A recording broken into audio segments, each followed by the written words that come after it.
Hey guys, Mr. Jalapeno here with another episode of the Bondo Chronicles. On today's project, I'm going to show you how I repaired the damage on this door right here.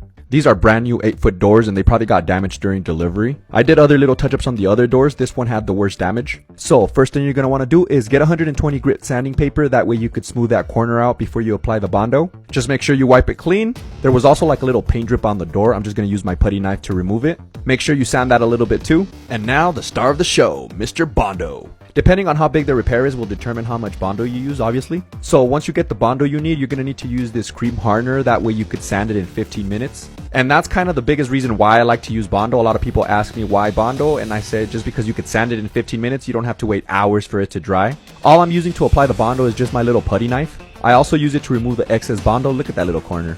I applied the first coat of Bondo, and as you can clearly see, I don't really leave much Bondo on the door. If you do super thin coats like this, what it's going to do is not look bumpy, and you're not going to have to sand that much either. And now you're just going to want to wait a little bit, let it dry. I'm going to use my heat gun to speed up the process a little bit more.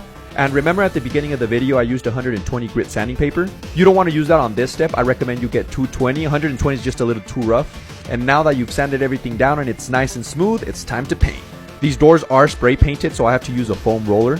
If I was to use just a regular paintbrush, the brush marks would be very noticeable. That's kind of why I'm using the foam roller. It mimics the effect of spraying.